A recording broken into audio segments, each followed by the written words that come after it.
The Cannabis Show is for information only. You should always consult with a qualified and licensed physician or other medical care provider. Welcome to The Cannabis Show. Today on the show, we explore the strain Tangerine Dream. Evan explains how much you can carry legally on the all-new Growing Tips. Just keep watching.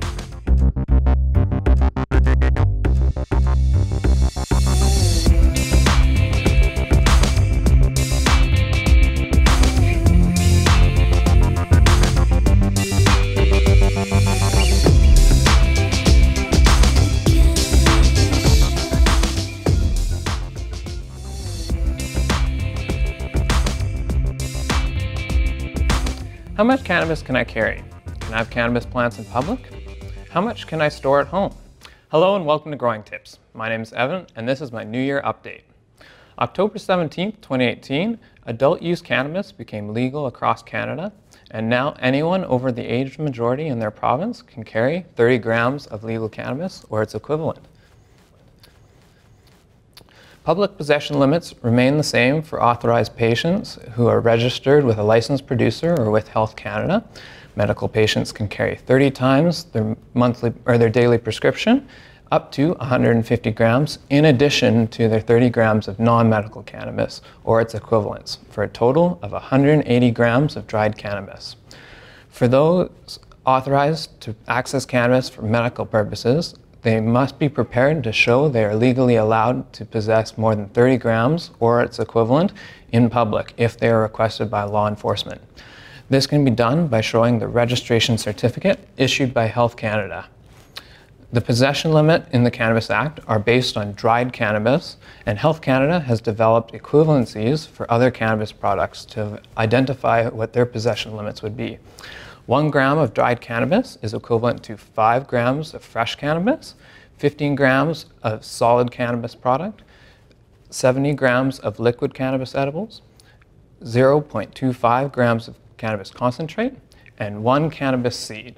This means, for example, that an adult can legally possess 150 grams of fresh cannabis product, 450 grams of solid cannabis edibles, around a tray or two of brownies, 2,100 grams of edible liquid, just over a 2 liter, and 7.5 grams of cannabis concentrates, and 30 cannabis seeds. The regulation also allows for public possession and gifting of 4 cannabis plants as long as they are in the vegetative state and not in the flowering state. So now we know how much we can carry. How much can we store at home? The new regulations remove personal storage limits for patients. Like any Canadian, they can store as much cannabis as they like at home. If you have any questions, make sure to leave them in the comment section below. Thanks for watching and keep growing.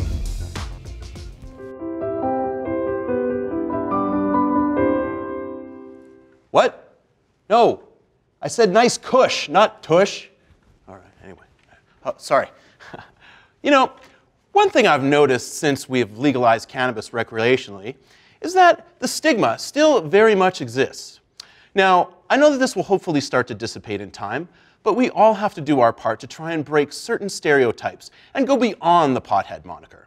Truth is, CEOs, lawyers, doctors, teachers, artists, chefs, and just about everyone uses cannabis, yet no one wants to talk about it. According to a recent survey, 6 in 10 respondents said they wouldn't be comfortable using cannabis in public, and more than half of those surveyed indicated they don't plan on telling anyone they smoke it. Why not? Don't be ashamed of using cannabis, I beg you. It's funny, drinking is somehow socially acceptable to a fault. It's present at every event and milestone in life, including birthdays, weddings, bar mitzvahs, quinceañeras, and even funerals. There's something super frustrating about being considered a bad person for using cannabis, especially since it's been legalized for adult use.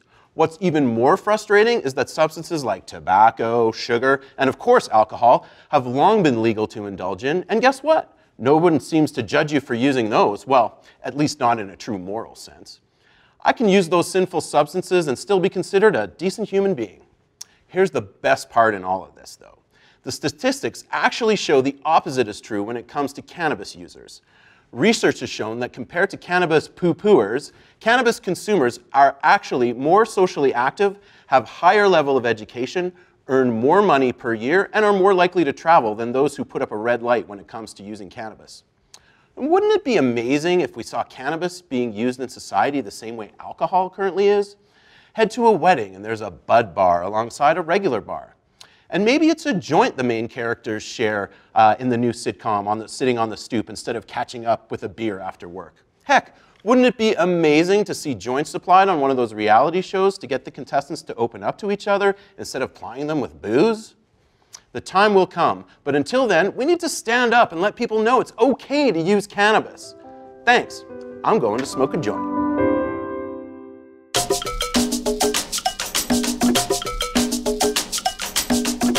As a music geek, the first thing I thought of when I saw that Canna Farms had a Tangerine Dream strain was German electronic music pioneers of the same name, Tangerine Dream.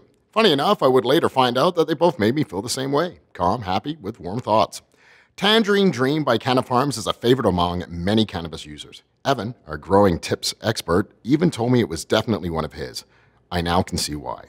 As soon as you crack the bottle, you're in for a treat. Sweet citrusy scents mixed in with a little earthiness. The taste is that of orange or grapefruit.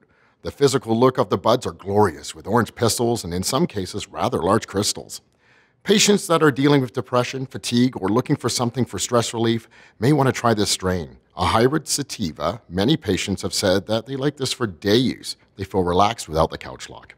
Me personally, Canna Farms Tangerine Dream has rapidly become my go-to. I like to use this strain in the evening as I'm listening to music and playing with my puppies. If you want to try the band and strain together, cue up the track Tiergarten of Tangerine Dream's Le Park album and vape away. Tangerine Dream by Canna Farms.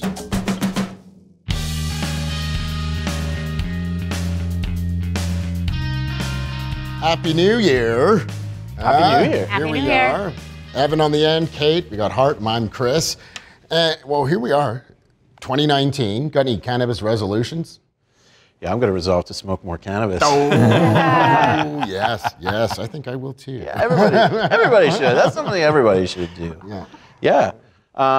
Maybe I'll add a little bit more CBD to my regime this year too, right? Yeah. Well, it was funny. It was you that told me a long time ago. I always have a hoot of CBD and then hoot other stuff. And I've been doing that for a long time now. Good stuff. So, yeah, maybe you should practice what you preach, buddy. Never. That one's easy. That one's easy to practice what you preach. I have a little room in my house and I put some gift wrap paper down there and stuff, so I'm going to be more festive around cannabis this year. Like, I'm going to gift a lot more because you can gift 30 grams. Sounds like witchcraft. It is witchcraft. That's what I'm all about. But yeah, and I'm going to bake for people and stuff and just try to brighten people's lives. Oh, that's a great one. Man, you make us look terrible. I'm going to smoke more weed. Can we get a cloud over hard here? What about you there, Evan? I'm going to try and keep my pieces a little cleaner, clean my bong and my pipes a little more often. Nice. Yeah, be a little bit healthier that way. Good call. Yeah, nice. You know, I like, this is for actually the Cannabis show, but I like to get out to more shows, more events, and do more live talk. And we've had quite a lot of progress this past year in 2018. We got out to Toronto, you know, we were in Saskatoon, Calgary we spoke. It was awesome. You know, we were out to Toronto a couple times to speak. So that's what I'd love to see us get out there even more. So you're here. That's a good one. I'm down for that. The Cannabis Show 2019. It's going to be a fun year, and we can't wait to be speaking with you even more throughout 2019 as well. Thanks for watching. We'll see you next Wednesday.